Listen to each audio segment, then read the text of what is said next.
Well, it's good to be back in Chicago at Michael Jordan's Steakhouse talking apologetics. I grew up in Chicago, so it's always good coming back. Um, so when we look at Christianity and we look at morality, we can see that we project a better world. We all agree that this is not a perfect world. So when we say things like you should do this or you shouldn't do this, we can seem to project another world. And all human beings have some type of moral code. We may disagree on what that is, but we all have some sort of moral code of you should do this or you shouldn't do this. So anytime we project a moral code, we're projecting something better, an improvement on the way things are. So it's almost like an idea that humans, we inhibit two worlds. This is the way things are, and this is the way things ought to be. And when we say things like should and shouldn't and have this moral code, we're projecting the way things ought to be.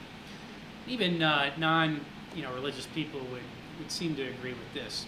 That there's this strong yearning by humanity to get to this other world of the ought. Well, this is the basic overlying philosophy of all major religions. In religion, it's basically how do you go from this world to this world.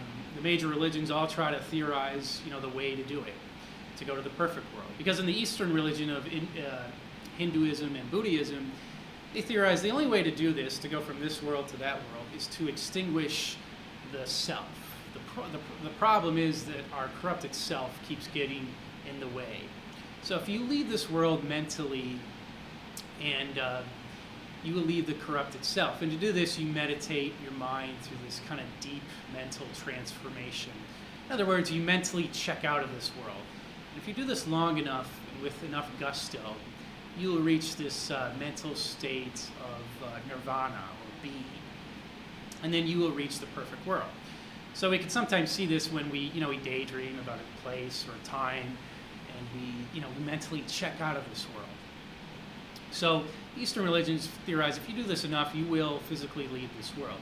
And we have the Abrahamic religions of Judaism and Islam that theorize, well, the only way to go from here to the perfect world is that we become perfect human beings. We build this kind of human ladder and we perfect ourselves. We move rung by rung up to the perfect world. And to do this, you need to follow these laws, these codes, these commandments, these rituals, pray to Mecca 5 times a day, fast during Ramadan, eat this, eat that, do this, don't do that. So we, in a sense, build this kind of human ladder of perfection through discipline and following of laws and commandments to get to the perfect world. So Christianity comes into the mix and looks at these other attempts and say, well, yeah, these are all noble efforts, but it isn't going to work. The distance from this world to that world is so vast and so great, it's impossible for humans to do this. Humanity's too flawed to do this. So Christianity looks at the problem and has an entirely different solution.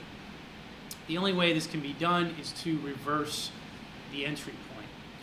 In other words, something or someone from the perfect world has to come down and condescend to our world to do this. And in Christianity, this is the incarnation of Jesus Christ. And then the proof comes when he's resurrected back to the perfect world, creating kind of a bridge for us to go to the perfect world. So the architect of this whole design is God. Jesus is God in human flesh carrying out this project. Now, if we just look back at these 3 attempts, we'll notice that Christianity is the most logical way this can be done. And why is that? Well, let's look at another analogy of a creator and a creation. Let's say, we have Harry Potter. Now, Harry Potter is a creation of J.K. Rowling. You don't get Harry Potter without J.K. Rowling. So you have the author and the author's creation. So if I were to ask a question, they're in 2 different realms. Here's J.K. Rowling's, here's Harry Potter.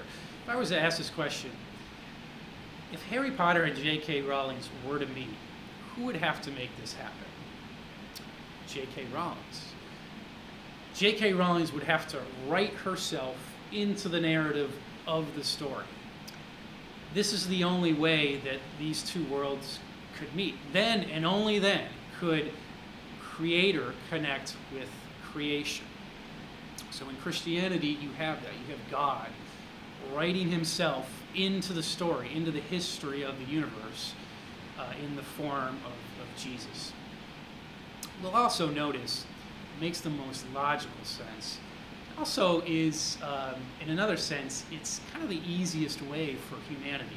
We don't have to do much of the work. In fact, Jesus does much of the legwork for us. Yeah, he kind of gives us some things we have to follow to know that he's the way to get up to the perfect world.